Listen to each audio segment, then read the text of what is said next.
네, 오늘 경제 지표를 통해서 또 경제에 대해서 진단을 하면서 시장에 미치는 영향, 큰 그림을 또 그려보는 시간으로 마련을 했습니다. 오늘 이 시간은 서강대학교 경제대학원의 김영익 교수 나오셨습니다. 어서 오세요. 네, 안녕하십니까. 네, 일단은 일본은행이 2회 연속 금리를 지금 동결을 한 상황입니다. 네.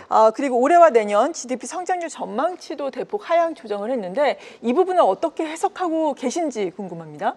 예, 어제 일본은행이 기준금리를 0.5% 동결하기로 했습니다. 네. 그 주요 이유를 보니까 트럼프 관세 정책이 앞으로 불확실하다. 예, 그리고 말씀하신 것처럼 일본 경제 성장률 전망치를 많이 낮췄습니다. 예를 들어서 올 1월에 올해 경제 성장률이 1.1% 될 것이다. 예, 그런데 0.5%로 낮췄고요. 내년도 1.0에서 0.7%로 많이 낮췄습니다. 예, 그리고 물가 상승률을 낮췄는데요. 올 1월에 올해 그 소비자 물가 상승률이 2.4%일 것이다. 예, 그런데 2.2%로 낮췄고요. 그래서 어제 금리를 종결하면서 엔화 가치가 떨어졌습니다. 엔달러율이 올랐죠. 예, 142엔까지 떨어졌다가 어제 145엔까지 올랐고요. 또 엔이 오르다 보니까 일본 니케이 225도 1% 이상 올랐습니다. 예, 그런데 제가 생각하기에는 엔화가 약세를 보였는데요. 네. 일시적인 것 같습니다. 엔화는 추세적으로 저는 강세라고 보고 있고요. 그 이유는 미국은 계속 그 금리를 인하할 텐데 일본은 금리 인하하기는 어렵다는 겁니다. 그래서 미일 금리 차가 축소되고 미일 금리 차가 엔달러율의 결정이 가장 중요한 요인이거든요.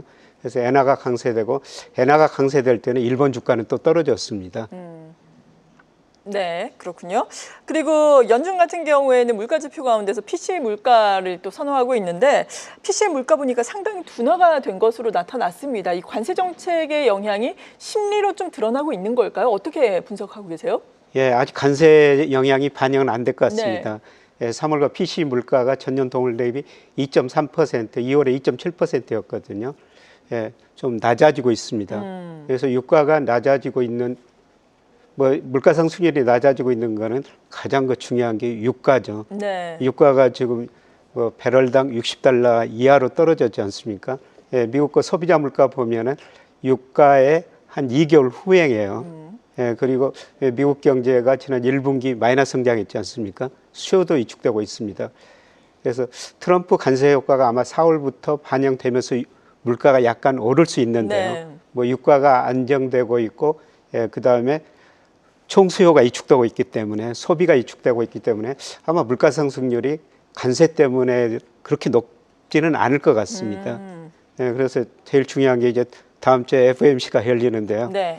시장은 금리를 동결할 것이다 이렇게 전망하고 있는데, 예, 제가 그림에 나오고 있습니다만 소위 이론적으로 테일러 준칙에 의해서 적정 금리를 추정해 보니까 예, 지금 미국의 적정 금리가 3% 중반대로 나오고 있어요. 예, 그래서 아주 소수 의견입니다만 저는 다음 주에도 금리 인하할 수 있다. 물론 오늘 또 저녁에 고용 지표가 발표되는데요. 네. 예, 거기에 따라 달라지겠습니다만 금리가 적정 수준보다 높아. 그리고 올해는 안 내리더라도 6월부터는 내리면서 올해 저는 1%포인트 이상 좀 내릴 거로 보고 있습니다. 1%포인트 이상 내린다면은 보통 요즘에 2회에서 3회 정도 내릴 것이다라고 보는데 한 4회 정도 내릴 것으로 보고 계신 거예요? 예, 그렇습니다. 예, 제가 그렇게 보는 이유는 네. 1분기 경제 성장률이 마이너스가 나왔습니다. 사실 1분기 경제 성장률은 소비 투자 증가했는데요. 수입이 많이 증가해가지고 마이너스 성장 나왔죠. 예, 그런데 최근 소비 심리가 많이 위축되고요. 이게 실제 소비로 4월부터 반영되리라고 보고 있습니다. 네. 그래서 미국 GDP의 69%를 차지하고 있는 소비가 줄어들면서 미국 경제가 2분기에는 마이너스 폭이 더 커지고요. 소비가 줄어들면 미국 기업들의 매출 이익 줄어들면서 아마 고용도 줄어들 거라 보고 있습니다. 그래서 일반과 시장 컨센서스보다 더 많이 금리를 내릴 수 있다. 저는 그렇게 보고 있습니다. 네, 그렇군요. 관세의 여파가 아직까지는 물가 상승으로 확인되고 있지는 않은 가운데 그래도 소비 심리는 좀 위축되고 있다는 점이 걱정입니다. 우리나라만 보더라도 4월 수출 같은 경우에는 그래도 어느 정도 관세의 여파를 아직까지는 크게 받지 않는 모습이었는데 다른 지표라든지 경제 지수의 동향은 어떤지 궁금하거든요. 예, 우리 경기 굉장히 어렵습니다. 네, 그렇죠. 예, 그러나 결론적으로 말씀드리면 올 1분기가 저점일 것이다. 예, 저는 그렇게 보고 있는데요. 현재 경기를 판단하는데 가장 중요한 지표 중에 하나가 통계청에서 발표하는 동행지수 순환 변동치예요. 네. 이게 그 2022년 8월이 정점이었습니다. 예, 그리고 계속 하락하다가 올 1월까지 떨어지고 2월, 3월 올라오고 있거든요. 조금 더 지나봐야지 알겠습니다만, 예, 저는 1월이 저점이었지 않을까 이렇게 전망하고 있습니다. 예, 그래서 뭐 경기는 어렵고, 예, 그렇지만은 1분기가 최악으로 2분기, 3분기부터 회복될 것이다 이렇게 보고 있고요. 네. 예, 그리고 지난주에 한국은행이 1분기 GDP 속보치를 발표했죠. 예, 전년 동기 대비 마이너스 0.1%였습니다. 그림이 나오고 있습니다만, 예, 그러나 제가 전망해 보면은 2분기 0.9%, 4분기에는 1.6%. 물론 연간 전체적으로는 작년에 2% 성장했습니다만은 올해 한 0.9% 안팎 성장할 텐데요. 1분기를 저점으로 성장률이 올라가리라 보고 있습니다. 예, 그 이유는 한국은행이 작년과 11월부터 금리를 인하했거든요. 네. 근데 과거 통계를 보면은 금리 인하 시차 효과가 7월 개월에서 한 12개월 시차를 두고 소비를 증가시키는 영향이 나타나고 있습니다. 예, 그리고 우리 정부가 13조 8천억 추경 예산 편성하기로 했지 않습니까? 이게 제가 분석해 보면은 GDP를 0.5%포인트 올리는 효과가 있습니다. 이런 식으로 볼 때 1분기를 저점으로 암만하지만 우리 경제가 회복될 것이다. 저는 그렇게 보고 있습니다. 네, 다행스러운 부분입니다. 금리 인하와 추경의 효과가 우리나라의 GDP 성장률의 개선으로 확인이 될 것이다. 그렇다면 한국은행 추가적으로 올해 금리 인하를 이어나갈 것으로 보고 계신 거예요? 예, 한국은행이 4월에 금리를 동결했었는데 네. 2.75%였죠. 예, 그런데 5월 전망에서는 우리 경제 전망치를 많이 한국은행이 낮출 것 같습니다. 예, 지난 2월에 올해 우리 경제가 1.5% 성장할 것이다 이렇게 전망해 놨는데요. 아마 1% 이하로 낮출 가능성이 높습니다. 예, 그러면서 금리를 인하할 텐데요. 역시 제가 이론적으로 소위 이거 테일러 준칙에서 적정 금리를 추정해 보니까 2.0% 정도 나오고 있습니다. 예, 물론 물가 상승률은 오늘 발표됐습니다만은 2.1%, 한국은행 목표치가 2%인데요. 물가 상승률은 목표치 밑으로 떨어지지는 않지만은 실질 GDP가 지금 마이너스 잠재 GDP 밑으로 떨어지고 있거든요. 예, 그래서 기준금리 적정 수준 추재면 한 2% 정도로 나오는데요. 예, 저는 5월부터 인하하기 시작해가지고 연말에는 한 2%, 네. 0.75%포인트 인하할 것이다. 그렇게 전망하고 있습니다. 네, 5월에는 한국은행 금리를 인하할 수 있을 것이다라고 말씀해 주셨고, 앞서서 4월 수출입 동향에 대해서 간략하게 언급을 드렸는데 그래도 3개월 연속 증가세가 나타나고 있습니다. 반도체를 중심으로 좀 긍정적인 양상이었는데 또 관세의 영향을 받는 자동차 같은 경우에는 좀 좋지 않았거든요. 특히나 대미 수출이 좀 줄어든 것으로 나타났어요. 예, 4월 수출이 전년 동월 대비 3.7% 증가했죠. 예, 국가별로 보면은 EU, 그다음에 아세안, 인도 이런 쪽으로 수출이 증가했고요. 미국으로는 감소했습니다. 네. 예, 그러나 조업일수가 증가해가지고 수출이 증가했고요. 조업일수를 감안한 일평균 수출은 전년 동기 대비 0.7% 감소했죠. 아, 예. 근데 그림에 나오고 있습니다만은 우리 코스피하고 일평균 수출 금액하고 상관계수가 0.87 굉장히 높아요. 예, 그런데 저걸 보면은 일평균 수출이 감소했고, 예, 그 다음에 주가도 조정 국면입니다. 예, 그러나 앞으로가 문제인데요. 네. 예, 제가 5월 일평균 수출 금액을 전망해 보면은 4월이 24억 3천만 달러였는데요. 5월은 25억 1천만 달러로 4월보다 좀 좋게 나옵니다. 예, 그렇게 되면은 주가가 반등할 수 있다. 네. 예, 코스피가 오를 수 있다. 이렇게 내다보고 있습니다.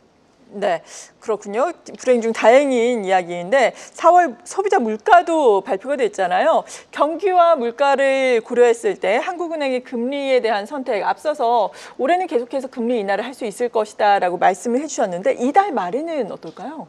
예, 물가가 지난거 4월 2.1%였는데요. 하반기에도 2% 안팎이라고 보고 있습니다. 예, 목표치가 한국은행 목표치가 2%인데요. 예, 그러나 경기가 나쁘기 때문에 한국은행이 금리를 인하하리라고 보고 있습니다.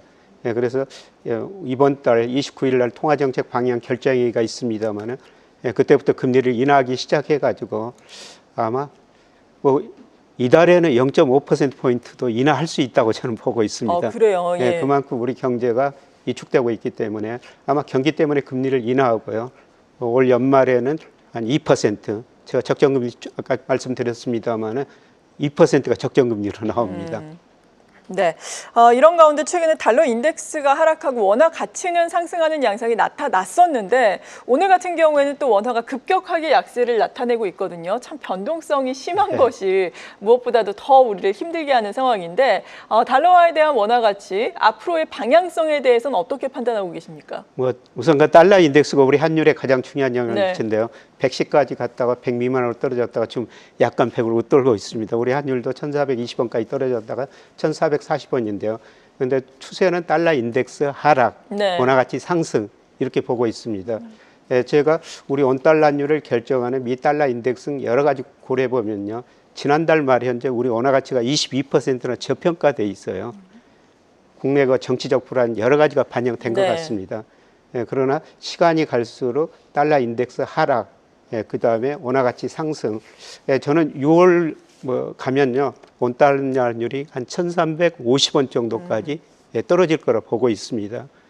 그게 우리가 금융시장에도 상당히 중요한 의미를 주고 있는데요. 원화 가치가 상승했을 때 우리 코스피도 같이 올랐거든요. 근데 그 중간 매개체가 외국인이었죠. 그렇죠. 외국인들이 그동안 우리 주식을 많이 팔았습니다만은 아마 원화 가치가 그만큼 저평가돼 있는 만큼 저같이 생각하는 외국인들이 앞으로 저는 주식을 좀 사리라고 보고 있습니다. 그래서 외국인이 주식을 사는 가운데 원화 가치도 오르고 코스피도 같이 오르는 국면이 아마 올해 내에 전개되지 않을까 그렇게 전망하고 있습니다. 네, 원화 가치야 지금 역대급으로 낮은 상황이죠. 이런 가운데 원화 가치의 상승을 예상을 한다면은 외국인이 환차 이익을 또 누릴 수 있기 때문에 수급이 긍정적으로 유입될 수 있을 것이다라고 말씀해 주셨고 앞서서도 여러 가지 경제 지표를 봤을 때 일평균 수출의 동향이라든지 그리고 선행지수 순환 변동치를 봤을 때 앞으로는 좀 나아질 수 있을 것이다. 그러니까 주가 측면에서는 좀 주가 지수의 상승을 예상할 수 있을 것이다. 이렇게 해석을 해도 되는 거겠죠? 예, 그렇습니다. 여러 가지 요인을 볼 때 우리 코스피 저평가됐고요. 그리고 우리 코스피는 OECD 한국 선행지수 이거하고 같은 방향이거든요. 이게 또 이번 주 수요일 날 발표가 됩니다만은 이게 작년 7월까지 오르다가 잠깐 떨어지다가 또 다시 오르고 있어요. 근데 물론 그 제 전망치입니다만은 장단기 금리차 확대, 그다음에 우리 코스피 상승, 재고 출하비율 감소 등 이런 걸 고려할 때 이게 오르리라고 보고 있어요. 그래서 OECD 한국 선행지수 우리 코스피하고 같은 방향으로 움직이고 있습니다만은 저걸 고려했을 때 우리 코스피는 지속적으로 저는 상승할 가능성이 높다 이렇게 전망합니다. 네, 5월에 오늘 첫 거래일인데 그렇다면 세린메이는 이번 해에는 안 통할 것이다 이렇게 생각해도 좋을까요? 예, 좀 5월에 조금 조정을 보일 수가 있습니다만은 조정을 보일 때마다 비중 좀 늘려가시는 게 좋을 것 같습니다. 네, 그렇다면 어떤 종목군으로 비중을 늘려가는 게 좋을까요? 투자 전략 좀 올해 경제는 제가 2분기부터 경제 성장이 높아질 것이다. 수출보다는 내수거든요. 그래서 저는 내수 관련 주식들이 상대적으로 더 좋지 않을까. 대표적으로 통신업종이고 금융업종들입니다. 이에 저는 반도체도 좀 싸다. 네. 반도체 수출이 4월에는 3월보다 금액이 줄어들었는데 5월부터 제가 전망하면 계속 금액이 늘어납니다.